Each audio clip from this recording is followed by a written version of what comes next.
नमस्कार किसान भाइयों, स्वागत है आप सभी का एक बार फिर से भारत एग्री के एक नए वीडियो में। अगर आप एक किसान हैं और हर साल कोई ना कोई फसल उगाते हैं और भारत के किसी भी क्षेत्र में रहते हो, तो आपके लिए वीडियो बहुत ही महत्वपूर्ण होने वाला है। क्योंकि आज की इस वीडियो में आपको बताने वाले हैं कि आप जो भी क्रॉप लगा रहे हैं, क्या आपको पता है कि आपकी फसल के लिए, आपकी मिट्टी के लिए कौन से न्यूट्रिएंट की आवश्यकता पड़ती है, और वो कौन कौन से महत्वपूर्ण न्यूट्रिएंट्स हैं, कौन कौन से महत्वपूर्ण पोषक तत्व हैं जो आपकी मिट्टी में, आपकी फसल के लिए ज़्यादा आवश्यक हैं, आपकी अधिक पैदावार लेने के लिए, आपकी मिट्टी की उर्वरता को बढ़ाने के लिए, और कौन कौन से पेरीमीटर हैं जिस पे ये बातें डिपेंड करती हैं। तो आज का ये वीडियो बहुत ही महत्वपूर्ण है आप सभी किसान भाइयों के लिए। तो अगर आप किसी भी फसल खेती करने जा रहे हैं तो वीडियो को आखिरी तक जरूर देखिए। इस वीडियो के माध्यम से शायद आप समझ पाएं कि आपको उर्वरक प्रबंधन कैसे करना है आगे चल के। बहुत सारे किसान भाई गलती कर देते हैं कि वो मनमानी किसी भी प्रकार की फसल में कोई भी खाद वगैरह डाल देते हैं और उनको सही जानकारी नहीं रहती अपने मिट्टी के बारे में, अपने क्रॉप को कौन सी न्यूट्रिएंट चाहिए उसके बारे में। तो वीडियो आप आखिरी तक जरूर देखिए। तो वीडियो में आगे बढ़ने से पहले आप सभी से निवेदन रहेगा, अगर आप ऐसे किसी संबंधित वीडियोस देखना चाहते हैं तो हमारे चैनल पर सब्सक्राइब कर लीजिए लाल वाले बटन में क्लिक करके, और बाजू वाले घंटे को जरूर से दबा लीजिए ताकि आपको आने वाली वीडियोस की नोटिफिकेशन मिलती रहे।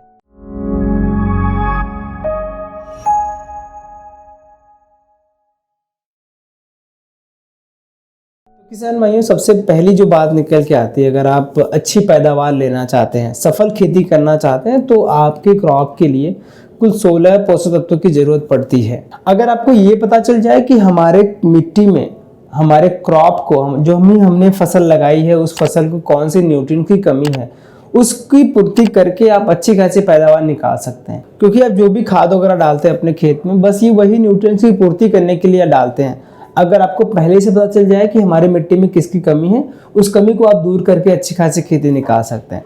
तो इसके लिए 4 जो पेरीमीटर हैं उसके आपको ध्यान रखना पड़ेगा। सबसे पहला, आपको मिट्टी का पीएच आपको जरूर से पता होना चाहिए, और सॉइल की एसी कितनी है, इलेक्ट्रिक कंडक्टिविटी कितनी है, ये जानकारी आपको होनी चाहिए। ऑर्गेनिक कार्बन और कैल्शियम बाइकार्बोनेट, ये 4 सबसे महत्वपूर्ण पेरीमीटर हैं जो आपको सबसे पहले ध्यान में रखने पड़ेंगे।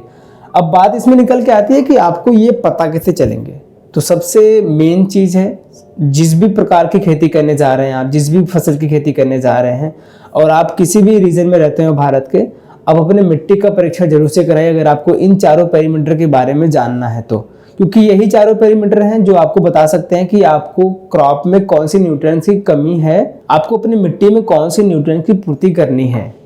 तो सबसे पहला काम यही करना है, आपको अपनी मिट्टी की जांच करवाइए। जो भी किसान भाई गांव एरिया में रहते हैं उनको पता भी नहीं चल पाता, वो कभी भी मिट्टी का परीक्षण नहीं करवाते हैं।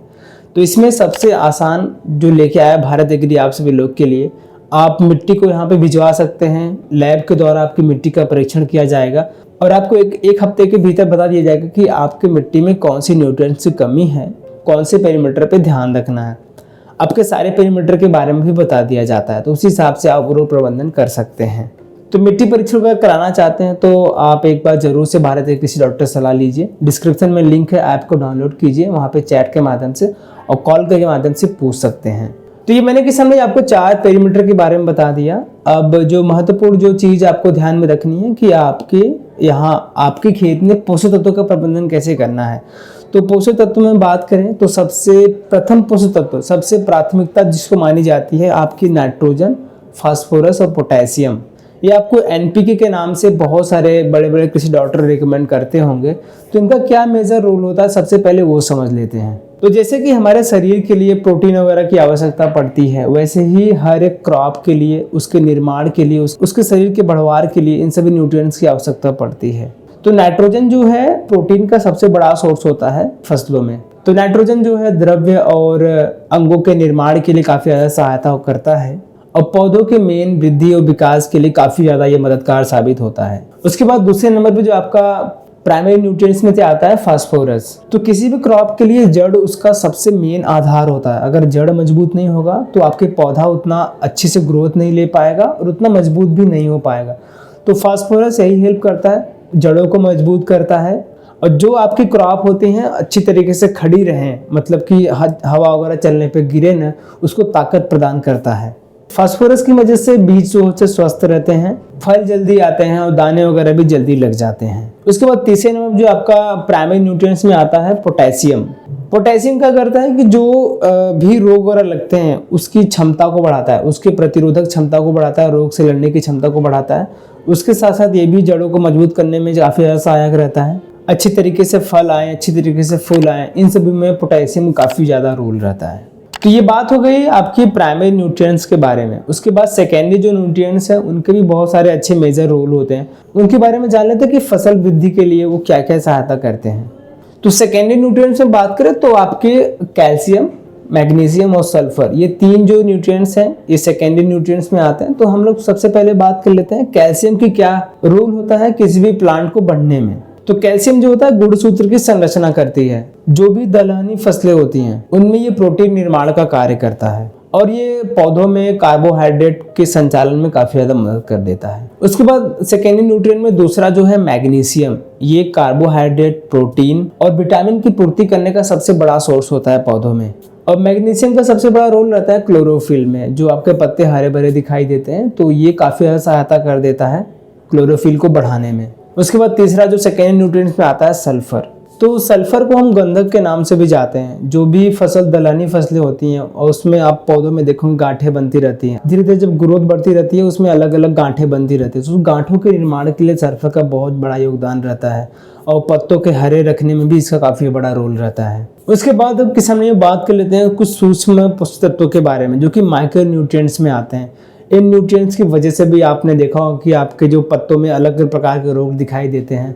अगर इनकी भी कमी हो जाती है तो पत्तों से इनका असर दिखने लगता है, पत्ते पीले पड़ने लगते हैं, उनके अलग अलग रोग लगना शुरू हो जाते हैं। तो इनकी भी कमी काफ़ी ज़्यादा नुकसान दे सकती है आपके फसलों में। तो माइक्रो न्यूट्रिएंट्स में 5 सबसे महत्वपूर्ण जो तत्व हैं जिंक, आयरन, कॉपर, मैग्नीशियम और बोरान। तो जिंक की बात करेंगे, ये आपके फसलों में हार्मोन्स की गति को बढ़ाता है। उसके साथ साथ जो भी एंजाइम रहते हैं वो शुष्क अवस्था में रहते हैं, उनको सक्रिय करने में भी काफ़ी ज़्यादा मदद करता है। और हर एक फसल को आयरन की भी आवश्यकता पड़ती है। ये आपके मिट्टी में पता चल जाएगा कि आपकी मिट्टी में कितना आयरन है। उसी प्रकार से ये जो होता है मिट्टी से ऑक्सीजन को खींच के पौधों को देता है, पौधों में बढ़वार अच्छी खासी होती रहती है। इसका भी काफ़ी बड़ा रोल होता है क्लोरोफिल और प्रोटीन के निर्माण में किसी भी प्लांट के। उसके बाद तीसरे नंबर पे आपका माइक्रो न्यूट्रिएंट में कॉपर। कॉपर भी क्लोरोफिल की मात्रा को बढ़ाने में काफी ज्यादा मदद करता है। उसके साथ साथ पौधों की सहनशीलता को बढ़ाता है, रोगों से लड़ने की क्षमता को बढ़ाता है और चयापचय की क्रिया में भी बहुत ज्यादा सहायता करता है। उसके बाद चौथा जो माइक्रो न्यूट्रिएंट्स है आपका मैग्नीज। मैग्नीज की कमी से बहुत सारे रोग देखे जाते हैं प्लांट में। तो ये भी क्लोरोफिल की मात्रा को बढ़ाने में सहायक रहता है और जो भी असक्रिय तत्व होते हैं उनको सक्रिय करने में काफी ज्यादा मदद करता है। उसके बाद पांचवा नंबर जो आपका माइक्रो न्यूट्रिएंट्स आता है बोरान। तो बोरान का भी बहुत बड़ा रोल है माइक्रो न्यूट्रिएंट्स के रूप में। जो भी जल शोषण की क्रिया होती है उसको ये नियंत्रण में रखता है और जितने भी दलहनी फसलें हैं उसमें नाइट्रोजन की स्टेबिलिटी को बनाए रखने में काफी ज्यादा मदद करता है। तो किसान में ये थी जानकारी। मैंने आपको बता दिया कि कौन कौन से महत्वपूर्ण पेरीमीटर हैं जो आपके खेत में होने चाहिए, जो आपकी मिट्टी में होने चाहिए। उसके साथ साथ पेरीमीटर को ध्यान में रखते हुए कौन कौन से न्यूट्रिएंट्स को आपको मैनेजमेंट करना है। तो हमने प्राइमरी न्यूट्रिएंट्स से बात कर लिया, सेकेंडरी में और माइक्रो न्यूट्रिएंट्स में कौन कौन सी चीज़ें हैं, उनका क्या रोल होता है फसलों में, उसके बारे में बात कर लिया। अगर आपको वीडियो में दी जानकारी पसंद आई होगी तो वीडियो को लाइक करना ना भूलें। चैनल पर नए चैनल को सब्सक्राइब जरूर कर लें। अधिक जानकारी के लिए भारत एग्री ऐप को डाउनलोड करना ना भूलें। मिलेंगे आपको अगले वीडियो में नई जानकारी के साथ। तब तक के लिए धन्यवाद।